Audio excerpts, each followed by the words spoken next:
I watched from the kitchen, balancing a tray of shimmering champagne glasses, the golden liquid bubbling like my hidden excitement. This was our first Christmas party as a married couple, and I wanted it to be perfect. "Need a hand, love?" David's voice, warm and familiar, startled me from my thoughts turning. I smiled at him, just trying not to spoil the festive spirit. I quipped, and he chuckled, his blue eyes sparkling with that mischief I fell in love with as we entered the living room together. The air was thick with laughter, the scent of pine and the warmth of the fireplace. I watched David mingle effortlessly, his charm as bright as the lights twined around the banisters. My heart swelled with pride and love. Little did I know, amidst the twinkling lights and joyous carols, a shadow was creeping in. Rachel, David's co-worker, arrived late. Her entrance, subtle yet noticeable, she was striking, draped in a red dress that complemented her dark curls. I greeted her with a smile, unaware of the silent exchange of glances between her and David. The evening unfolded like a winter fairy tale with music, laughter,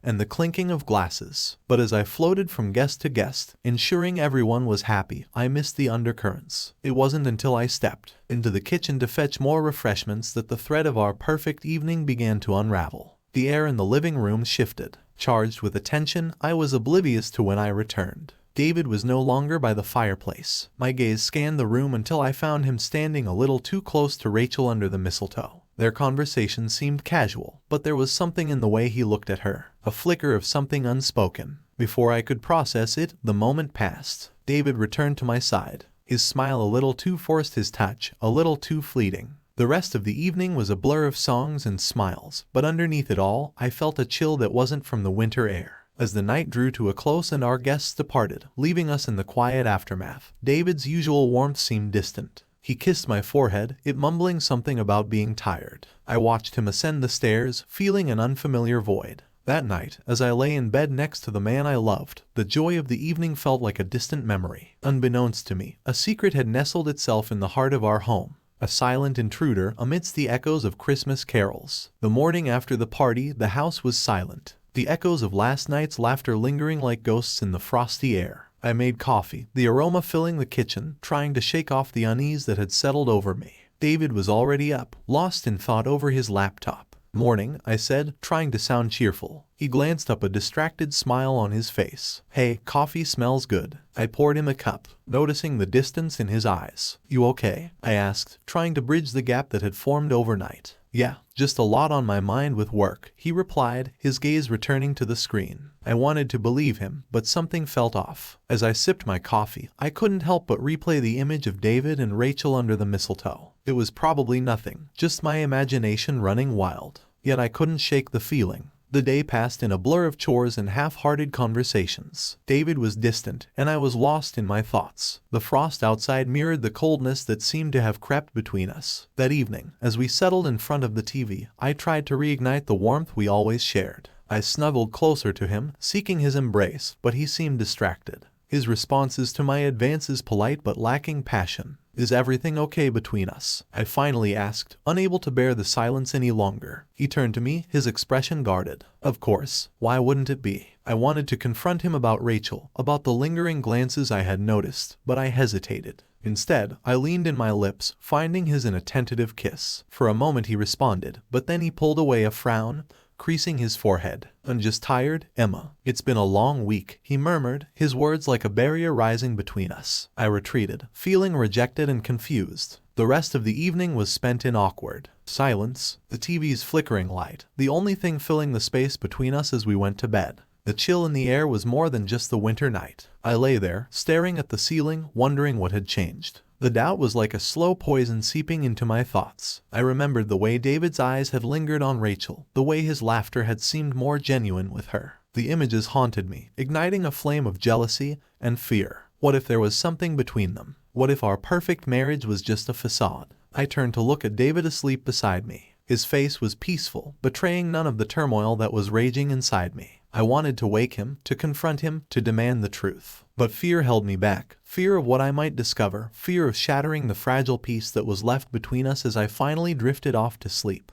The snow outside continued to fall, covering the world in a blanket of white. But inside, the warmth of our love seemed to be fading, leaving me cold and alone. The following morning dawned clear and cold, the sunlight streaming through the frosted windows like a promise unfulfilled. I found David in the kitchen, his back to me as he made breakfast. The normalcy of the moment felt jarring given the storm of emotions within me. "Good morning," I said, my voice tentative. He turned, offering a smile that didn't quite reach his eyes. "Morning. I thought I'd make us some pancakes." "That's sweet," I replied, trying to read his expression. Was this his way of making amends or merely routine as we ate? The conversation was stilted. The earth, like with unspoken words. I watched him, the way he avoided my case, the way his fingers tapped nervously on the table. The David I knew was confident, assured. This version of him was a stranger to me. "David, we need to talk," I ventured, setting my fork down. "Is there something going on with you and Rachel?" He stiffened his eyes, finally meeting mine. "Why would you think that? There's a tension between you two. I noticed it last night," I said, my voice firmer than I felt. David sighed, running a hand through his hair. "Rachel and I are just friends." "Emma, you're imagining things." I wanted to believe him, but doubt lingered like a bitter aftertaste. "It didn't seem that way to me," I pressed. He stood up abruptly, his chair scraping against the floor. "This is ridiculous. I'm not having this conversation." I watched him leave the room, my heart pounding in my chest. The distance between us was growing, a chasm filled with doubts and unsaid words. Later that day, as I was tidying up, I found David's phone left unattended on the couch. A message flashed on the screen, Rachel's name glaring back at me. I hesitated, torn between respect for his privacy and the gnawing need for the truth. Curiosity won. I picked up the phone, the message opening up to reveal a conversation that was friendly, but intimate, peppered with inside jokes and flirtatious undertones. My heart sank. There was something there, something more than just friendship. Confronting him wasn't an option. I couldn't admit to snooping. But as the day wore on, the knowledge of their exchanges weighed heavily on me, a suffocating blanket of betrayal and hurt. That night, as we lay in bed, the space between us felt like a vast ocean. I turned towards him, my hand reaching out in a silent plea for connection. He responded, his arm encircling me, but it felt mechanical, devoid of the passion we once shared. I pressed my body against his, seeking the intimacy that had always been our bridge over troubled waters. For a moment, he responded, his touch igniting a flicker of hope. But then he pulled away, citing exhaustion, leaving me aching and alone in the dark. I lay awake, listening to the rhythm of his breathing, feeling the distance grow. The man I loved, the man I had built a life with, was slipping away from me, and I was powerless to stop it. The doubts and fears swirled in my mind, a tempest of emotions I couldn't control. Was our love strong enough to weather this storm, or was it already too late? As the night deepened, the questions remained unanswered, the shadows in our marriage growing. Longer and darker, days passed with the weight of unspoken words hanging between David and me. The frost outside seemed to have seeped into our home, turning it into a cold, unwelcoming place. I missed the warmth we used to share, the easy laughter and the intimate moments that seemed like distant memories now. One evening, as I was pouring myself a glass of wine, David walked into the kitchen. There was a certain hesitancy in his step, a reluctance that was new. "Emma, can we talk?"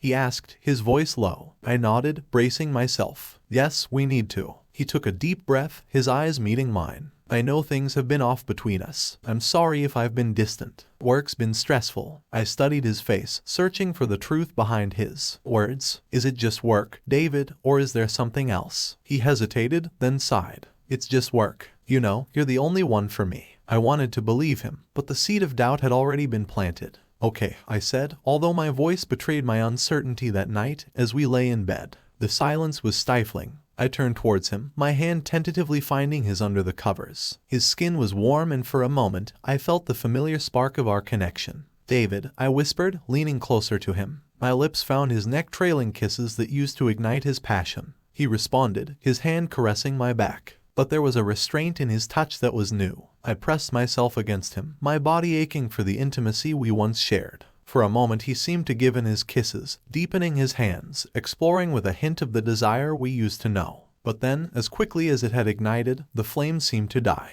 He pulled away, a frown marring his features. "I can't. Emma, I'm sorry." The rejection stung like a physical blow. I lay there feeling more alone than ever. The man beside me was a stranger, and I mourned the loss of the husband I once knew. The next day I decided to confront the issue head on. I needed answers, and I couldn't live in this limbo anymore. "David, we can't go on like this," I said as we sat at the breakfast table. "If there's something going on, I need to know." He looked at me, his eyes filled with a turmoil that mirrored my own. "There's nothing going on, Emma. I'm just struggling with some things." "Like what?" "You can talk to me, David. We used to share everything." I pressed, my voice cracking with emotion. He reached across the table, taking my hand in his. I know, and I'm sorry. I just need some time to sort things out in my head. I nodded, trying to hide the tears that threatened to spill. Okay, take your time, but we can't go on like this. We need to find our way back to each other. He squeezed my hand, a silent promise that he would try. But as we went about our day, the distance remained a chasm that seemed to widen with every passing moment. That evening, as we sat in silence, the realization hit me. Love wasn't enough to bridge the gap between us. We needed more than promises and half-hearted attempts. We needed action, honesty, and a willingness to fight for what we once had. As I lay in bed that night, listening to David's steady breathing, I knew that the road ahead would be difficult.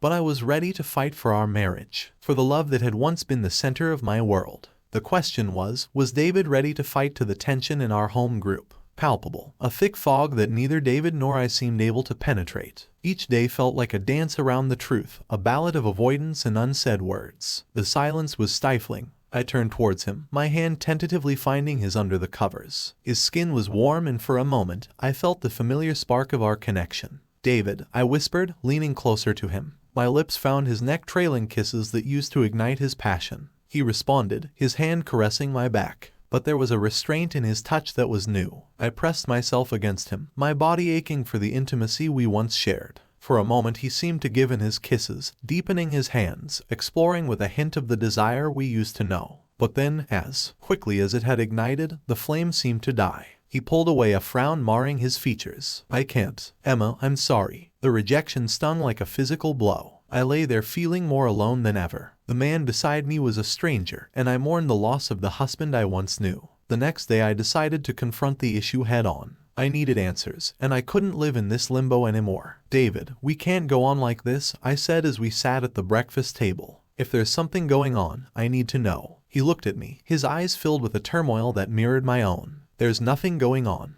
Emma, I'm just struggling with some things. Like what? You can talk to me, David. We used to share everything. I pressed, my voice cracking with emotion. He reached across the table, taking my hand in his. I know, and I'm sorry. I just need some time to sort things out in my head. I nodded, trying to hide the tears that threatened to spill. Okay, take your time, but we can't go on like this. We need to find our way back to each other. He squeezed my hand, a silent promise that he would try. But as we went about our day, the distance remained a chasm that seemed to widen with every passing moment. That evening, as we sat in silence, the realization hit me. Love wasn't enough to bridge the gap between us. We needed more than promises and half-hearted attempts. We needed action, honesty, and a willingness to fight for what we once had. As I lay in bed that night, listening to David's steady breathing, I knew that the road ahead would be difficult, but I was ready to fight for our marriage, for the love that had once been the center of my world. The question was David ready to fight to the tension in our home group? Palpable, a realization dawned on me. Love wasn't just about the good times. It was about fighting through the bad. I was ready to fight for us, for the love we once had, but the question remained, was David willing to join the battle, or had he already surrendered? The night passed in a blur of restless thoughts and unsure tears as the first light of dawn crept through the curtains. I knew one thing for certain. I couldn't give up on us, not without a fight. The love we shared was worth every effort, every tear. It was time to face the storm together or apart. Days blurred into one another, each passing moment a reminder of the widening gap between David and me. My heart ached for the love we once shared, now a distant echo in the cold, silent rooms of our home. I longed for his touch, his laughter, the intimate whispers in the dark, all now lost in the sea of uncertainty. One frosty evening, as I sat alone in the living room, the walls seemed to close in on me. I needed answers, clarity, anything to break the cycle of doubt and pain. I made a decision. It was time to confront the situation head-on. I found David in his study, his eyes tired and distant. David, we need to talk. We can't keep going on like this, I said, my voice firm but shaking. He looked up, the weight of our unspoken words heavy in this gaze. I know him. I'm sorry. I just don't know how to fix this. I took a deep breath, my heart pounding in my chest. Is there someone else, David? Is it Rachel? For a moment, he hesitated, and in that pause, my heart sank. No, there's no one else. It's just me. I'm struggling with things I can't explain. His words were a knife to my heart. Then let me in. Let me help you. We used to be a team, remember? He stood up, pacing the room, a caged animal in his own home. It's not that simple, Emma. I feel like I'm losing myself, and I don't want to drag you down with me. Frustration and desperation gripped me. I stepped closer, reaching up to touch his arm. You're not dragging me down. I want to be here for you, but you have to let me in for a brief moment. As our eyes locked, I saw a flicker of the man I married, vulnerable and seeking connection. I leaned in my lips, finding his in a desperate attempt to bridge the chasm between us. The kiss was intense, filled with the turmoil and longing of our fractured love. He responded, his arms wrapping around me, pulling me closer. The passion was there, a wild, desperate thing, but it was tinged with sadness, a recognition of what we were losing as quickly as it had ignited. The fire dimmed. David pulled away, a pained expression on his face. I can't. Emma, I'm sorry. It's not fair to you. Tears welled up in my eyes as I stepped back, the cold reality setting in. If you can't let me in, if you can't fight for us, then what are we doing? He looked at me, his eyes filled with a sorrow that matched my own. I don't know, Emma. I really don't know. The night ended with us in separate rooms, the silence, a deafening reminder of the distance between us. I lay in bed staring at the ceiling, the pain of our crumbling marriage, a physical ache in my chest. As the hours ticked by, I realized that love alone wasn't enough. It required action, communication, and a willingness to face the darkest parts of ourselves. I loved David more than I could ever express, but I couldn't fight for us alone. The dawn brought no relief, only the stark realization that something had to change. I was at my breaking point, standing at the crossroads of our marriage. The path forward was unclear, shrouded in pain and uncertainty. But I knew one thing for certain: I couldn't continue living in the shadow of what we once had.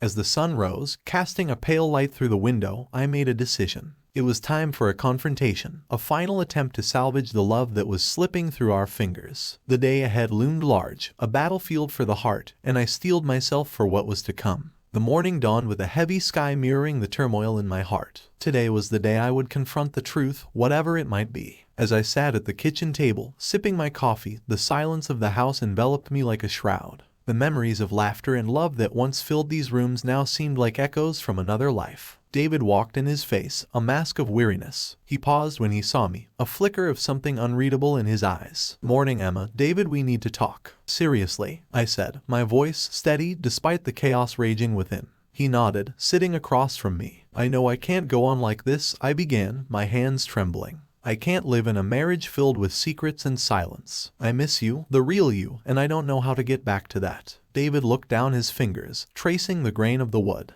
"I miss us too, Emma, but I've realized something. I'm not the man you married anymore. I've changed, and I don't know how to go back." His words were a gut punch, the final confirmation of my worst fears. "So what are you saying?" I asked, a lump forming in my throat. He met my gaze, his eyes filled with pain and regret. "I think it's best if we part ways. I need to find myself, and I can't do that here. Not like this." Tears blurred my vision, but I fought them back. "Is this really what you want, David? To end everything we've built together?" He nodded, a tear escaping down his cheek. "It's the hardest decision I've ever made. But yes, I can't keep pretending. It's not fair to you." The finality of his words crashed over me like a wave. This was the end of our journey together, the closing of a chapter that had once been filled with so much love and promise. "I love you, David. I always will. But I can't force you to stay," I said, my voice breaking. He reached across the table, taking my hand in his for the last time. "I love you too, Emma, and I'm so sorry for the pain I've caused." We sat in silence, the weight of our goodbye hanging heavy in the air. After a moment, he stood up, his shoulders slumped in defeat. "I'll start packing my things." As he left the room, I sat there numb and heartbroken. The man I loved was walking out of my life, and there was nothing I could do to stop it. The next few hours were a blur as David packed his belongings. Each item he took felt like another piece of my heart being torn away. When he was done, he stood at the door, his bags at his feet. "Goodbye, Emma. I wish you all the happiness in the world," he said, his voice thick with emotion. "Goodbye, David. Take care of yourself," I managed to say, my heart shattering into a million pieces. He turned and walked out the door, closing it softly behind him. I stood there alone in the silence, the finality of our parting settling over me like a cold, unyielding fog. In that moment, I realized that sometimes love isn't enough, sometimes people grow apart, and the only way to find happiness is to let go. As I looked around the empty house, I knew it would be a long journey to heal, to find myself again. But as I watched the snow begin to fall outside, covering the world in a blanket of white, I felt a flicker of hope. This was not the end of my story, but the beginning of a new chapter. A chapter where I would rediscover myself, my passions, and eventually my capacity to love again. The snowflake mix danced in the cold air, each one a symbol of new beginnings, and with a deep breath I stepped forward into my new life, alone but unbroken.